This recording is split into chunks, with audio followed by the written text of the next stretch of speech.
Video number 2 in my series about the complete rule set of Interstellar, the latest science-oriented game from Phil Eklund and Justin Gray. At this point, after watching my video number 1, you should have a pretty clear idea of your objective to find 2 habitable planets and go and colonize them. Now it's time to see what tools you have to get there. And in fact, you have only one tool, the Exodus spaceship with its 12 human embryos frozen in jars, 6 males and 6 females. Okay, you're right, you cannot pilot the Exodus with frozen embryos. So each player, each ideology is allowed one representative on board, and it's either a human, more precisely an embryo that's been defrosted and allowed to grow to adulthood. The game calls this a cyborg, and cyborgs are represented by a large die in the player's color. The other option is to be represented by a robot with AI, not as powerful as a human, but still effective enough to represent your ideology without needing to defrost your precious embryos. These robots are called avatars and are represented by small dice. At the very beginning of the game, at liftoff, a player is randomly selected to become the commander. So he takes his frozen female embryo and defrosts her to become the ship's commander. She is given the sheriff star. This player then freely chooses his second in command, who must be a man and who is also defrosted, and all other players are represented by avatars. And here is the starting Exodus crew, 2 cyborgs and 4 avatars. A player at all times has only one die to represent him. He cannot have 2 cyborgs of his own color, nor 1 cyborg and 1 avatar. And all these characters, these dice, are placed on the political diagram which represents, roughly speaking, the officer's mess at the front of the spaceship, with the sheriff star to show the commander. On the map board, on the large map representing the galaxy, the Exodus begins here orbiting Earth in the solar system, and its speed is assumed to be 0. The Exodus speed is indicated on this chart with a large blue pawn, and on the same chart with another blue pawn, we show the amount of fuel we are carrying in the cargo holds. Here we start with the maximum. And so the mission can begin. From now on, time is running out, and time is measured in periods of 12 years. 1 game turn equals 12 years. And what can you do during a turn? Well, there are 2 main types of occupation. You can carry out scientific experiments on the work cell cards, which represent the laboratories inside the ship, or you can carry out maintenance operations operating the Exodus in itself, and these maintenance operations take place directly on the ship's blueprints here at the bottom of the board. At the start of each turn, there's an allocation phase where, in the order of the political diagram, each player places his die, so either his cyborg, large die, or his avatar, small die, where he wants to act. On a card if he wants to do science, or on a blueprint for maintenance. Players assign their die in the order of ideology numbers: 1 individuality, 2 freedom, 3 honor, 4 unity, 5 authority, and 6 equality. Always the same order. Then, once every cyborg or avatar is assigned, all actions are resolved. Work cell actions, dice that are placed on cards. We'll take a look at this in a moment, but to sum up, resolving the action simply means throwing the dice. And then we resolve the maintenance tasks on the blueprints, 1 action per cell, and when there are several, as in our example, it's the commander who decides the order in which they are resolved. The same applies if there were several work cell cards in the previous stage. It's always the commander who decides the order of operations. And that's it. That's the main part of the job. And when everyone's work is done, we move on to the navigation stage. And this time it's the commander alone at the helm who pilots the Exodus and moves it on the map board. Finally, the 12-year period is over and we move on to the next one, to the next round. And so on until the Exodus has reached a habitable planet. Now let's take a closer look at the details, starting with the most important thing of all, how do you fly the Exodus? So let's zoom in. In order to navigate the spaceship, the crew uses maintenance actions. As long as the Exodus has a speed of 0, it remains in orbit around the Earth. So the first thing to do is to accelerate, and to do that you need to start the engines. So during the allocation phase, send a cyborg or avatar character, a large or a small die, to the engine ignition box. Then, during the maintenance phase, you do what's written on the blueprint. Note that to perform an action, some prerequisites must be met. They are written at the bottom of the box. Here, to start the engine, you need to spend 1 unit of fuel. Okay, let's do it. And it's worth noting that with a total of 6 units of fuel in the Exodus tanks, you can only start the engines 6 times during the entire journey. Next prerequisite, -2 battery units. This is the electrical energy required for the operation. We decrease the black die representing the batteries by 2 points. Note that this is in fact cheaper than the cost in fuel because batteries can always be recharged.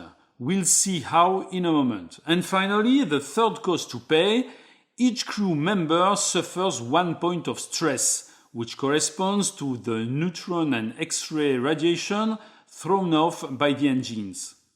Each player has a personal mat to his color. This mat represents the space inside the Exodus dedicated to his ideology and therefore to each player. 3 boxes are allocated to each player, and we can see on this example that yellow and green players, Unity and Equality, have an awakened cyborg in one of their boxes. And because we've just turned on the engines, both cyborgs get a stress token in the red stress circle. And that's it. Now that we've paid all the costs, we can apply the action's effect, which is to modify the Exodus speed by 1 point. The ship accelerates by 1 unit, which represents 12,000 km per second, 4% of the speed of light. At this point, there are several things to note. First, it's important to understand that a rocket like the Exodus moves in a vacuum. So, the action of turning on the engine corresponds, in effect, to an impulse that increases its speed. But then, the engine is turned off and the speed remains. The Exodus remains at speed 1 because in the interstellar void there's nothing to slow it down. And so to slow down the rocket, in fact, it's the same action of igniting the engines with the same fuel and battery costs and the same stress for the crew. But this time, the 1 point change in speed is done the other way to reduce speed by 1.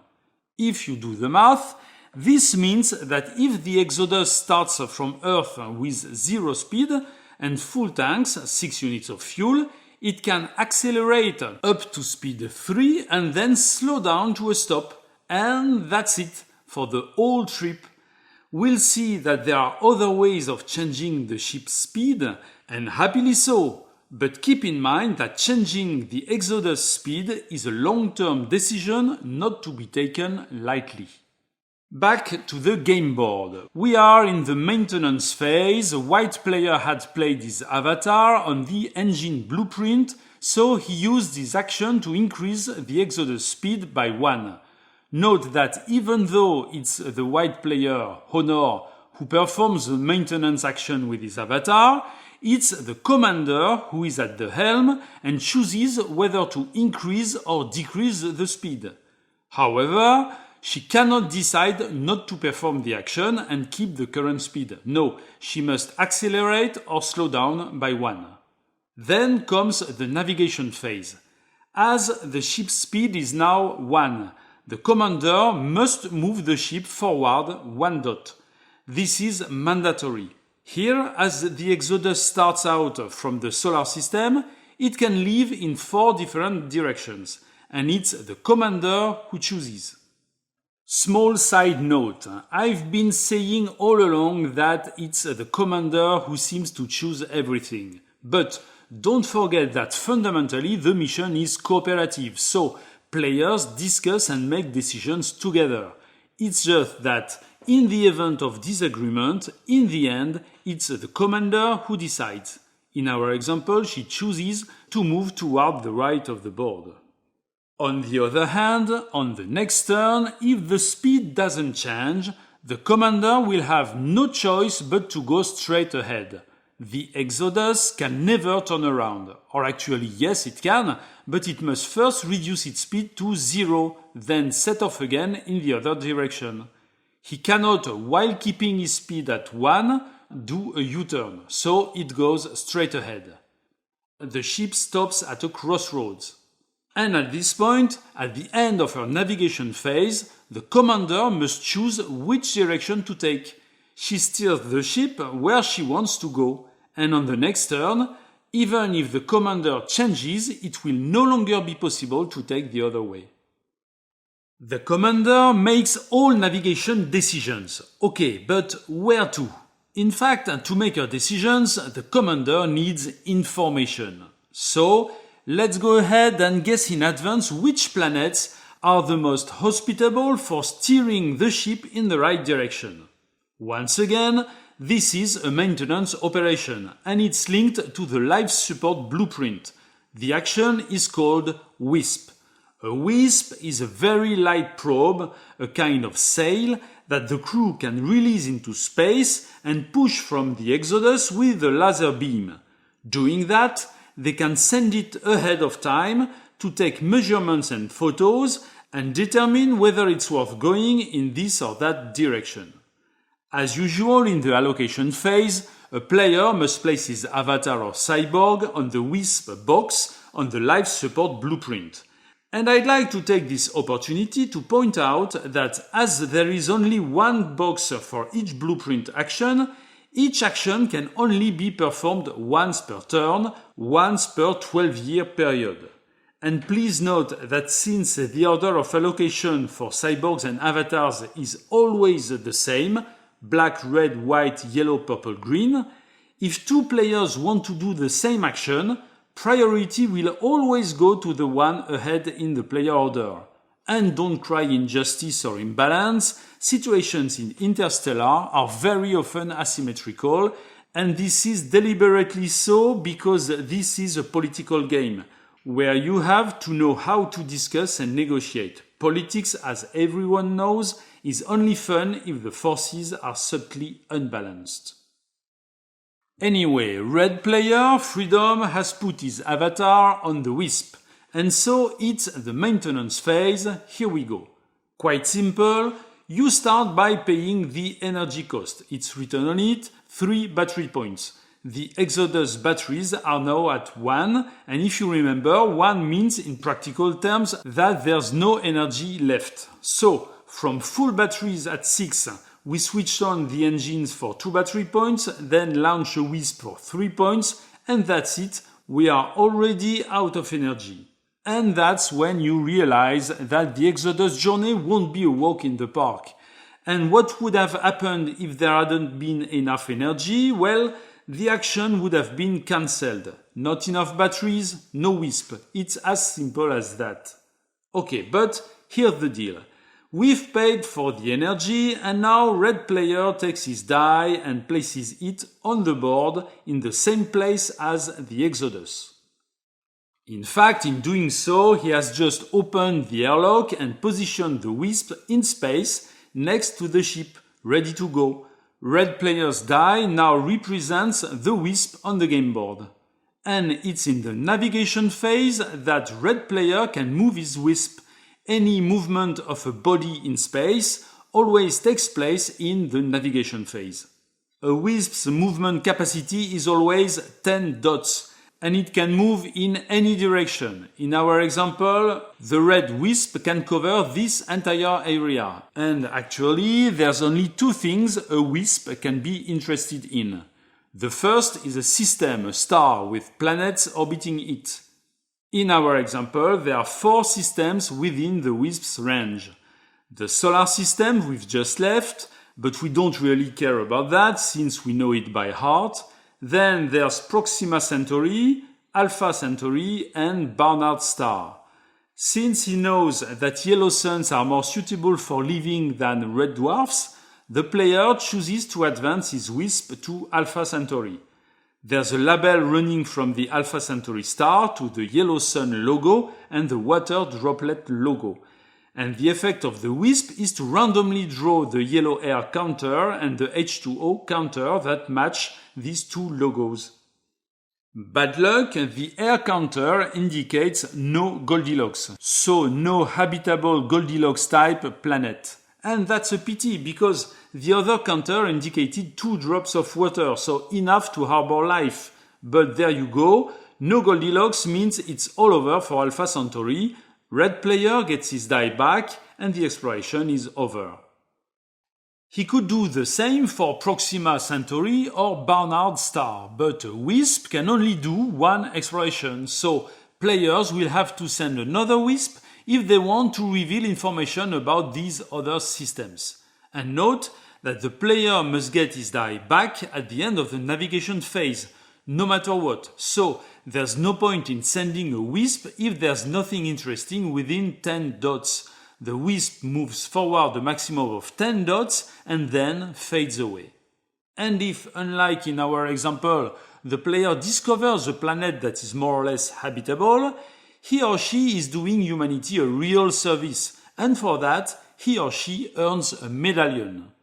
As I said in the previous video, there are 14 medallions in the game, representing 14 achievements.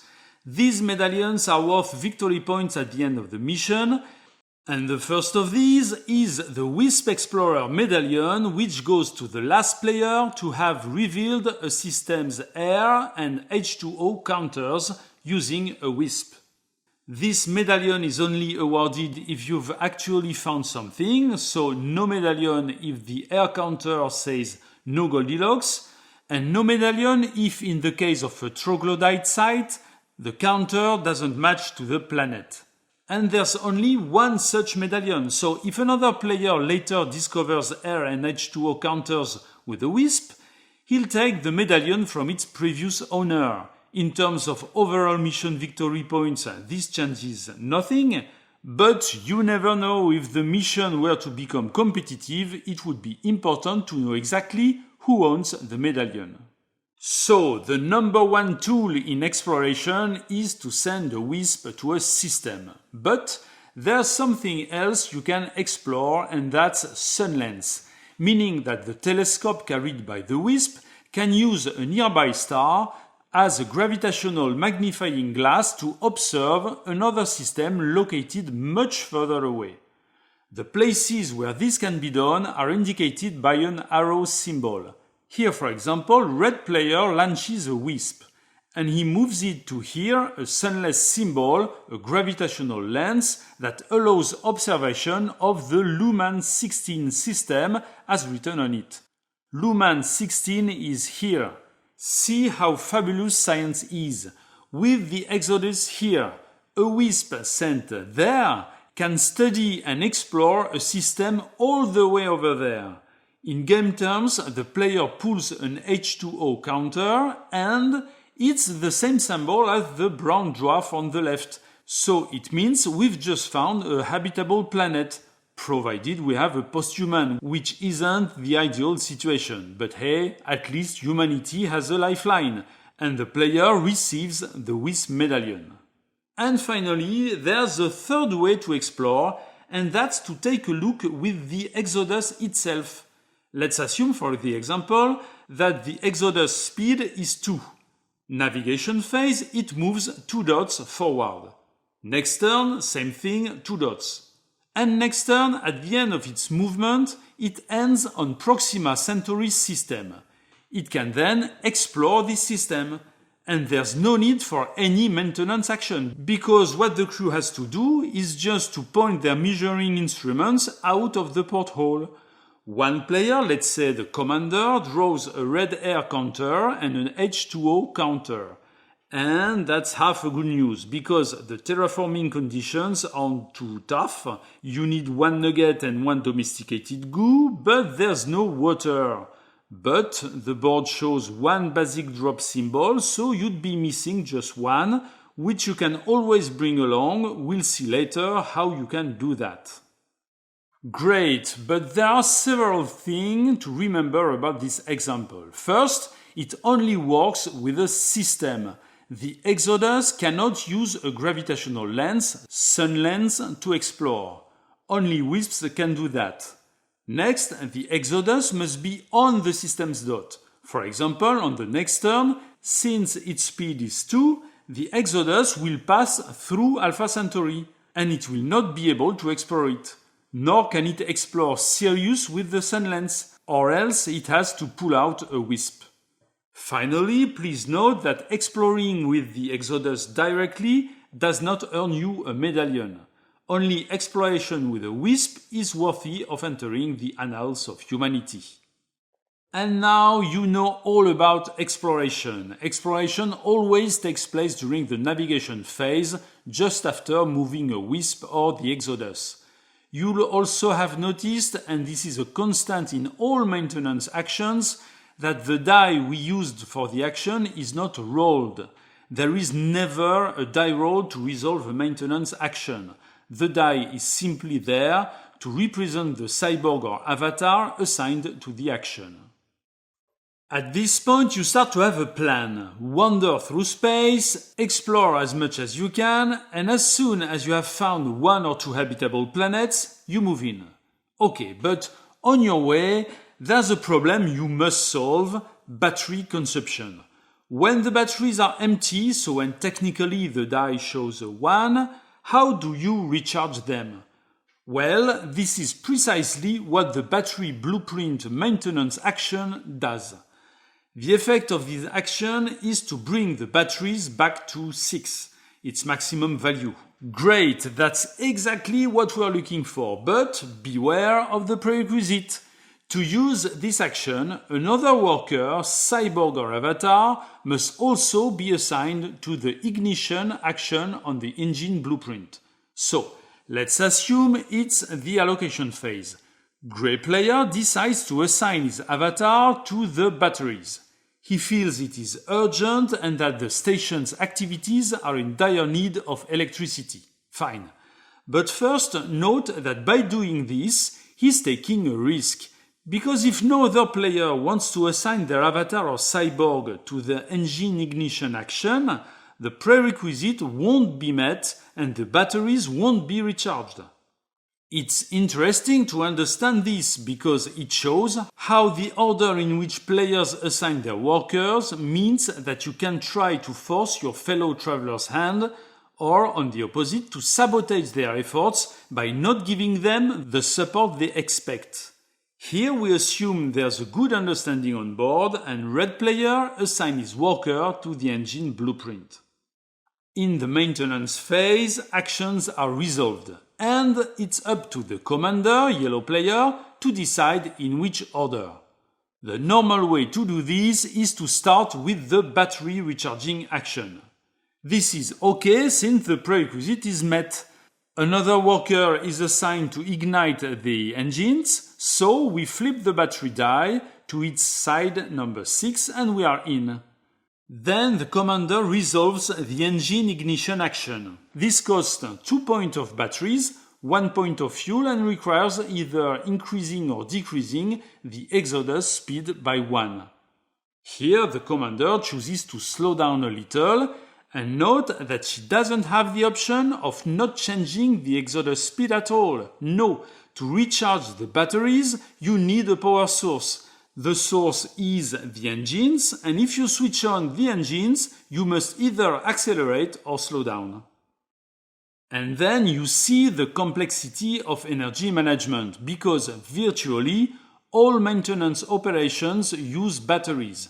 And the only way to recharge the batteries is to ignite the engines. And this can only be done 6 times during the whole journey, because there are only 6 units of fuel in the tanks. And what if the commander doesn't agree with grey and red players' plan? She can still have the last word. She is the commander after all. Let's go back to the beginning of our example. And this time, she decides to perform the action in reverse order. She starts with the engines. The prerequisite says to spend 2 battery points. This isn't possible because the battery's dice value is 1, so the action is cancelled. And the engine is not switched on. As a result, battery recharging is also cancelled. Red and grey avatars are useless. And the conclusion of this story is that, in the end, the only master on board is the commander, and nothing can be done without her approval.